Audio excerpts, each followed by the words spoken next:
Baik kawan-kawan, selamat datang balik ke vlog LSE saya lagi. Jadi apa nak cerita hari ini, saya nak cerita sikit tentang suspension saya.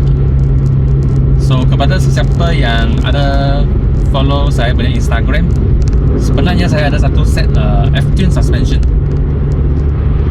Tujuan saya pakai F-tune sebab sebelum tu pada sesiapa yang ada main lower kereta kan, so pasti dia tahu untuk kereta kita kalau pakai sport spring biasa, so ketinggian depan dan belakang dia tak sama. So ketinggian belakang dia sentiasa dia tinggi sikit kalau pakai sport spring biasa kan. So itu yang saya tak suka. Saya nak depan belakang dia balance sikit lah.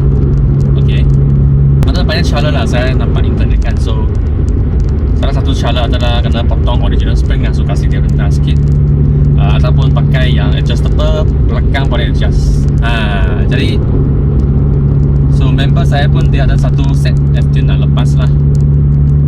Jadi saya pun beli dengan dia, nak try F-tune nak tengok macam mana. So plan saya memang nak adjust, kasih belakang dia balance lah, kasih belakang rendah sikit, balance dengan depan lah. Jadi F-tune saya telah pasang di kereta saya. Saya hanya pasang belakang saja sebab saya nak test dulu, tengok belakang dia adjustment dia boleh tune juga tidak. Okay. Dan lepas saya pakai ini F-tune, ada beberapa isu. Okay. Jadi tak apa, sekarang saya nak pasang balik saya punya suspension lama dulu untuk belakang. Kemudian saya akan ceritakan apa masalah yang saya hadapi dengan F-tune ini. Okey, jom.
Okay, so jadi sekarang sudah pasang balik sport spring biasa dengan stopper APM Performance, dan F-tune sudah dikeluarkan. Dan jadi tujuan saya keluarkan sebab yalah, pertama ketinggian dia saya tak puas hati, sebab walaupun saya set terendah, belakang dia masih tinggi dari depan. So adjustable, dia punya ketinggian limit dia sikit sajalah. So jadi tak ada point lah kalau saya pakai F-tune. Lebih baik saya pakai balik yang suspension yang lama lah. So supaya saya boleh jual kepada orang yang perlukan adjustable ini. Dan F-tune ini belakang kalau saya set dia ketinggian yang terendah, dia ada bunyi knocking, dia ada macam ada bunyi besi ketuk lah kalau jalan bump sikit lah. Dan rebounds dia keras sikit lah. Kalau street use daily drive dia keras sikit lah rebounds. Bila saya set dah rendah kan, so dia ada compression sikit lah. Compression sikit.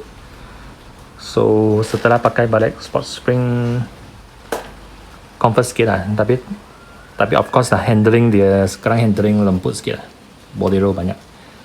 Handling memang F-tune bagus. Dia punya rebounds sikit saja.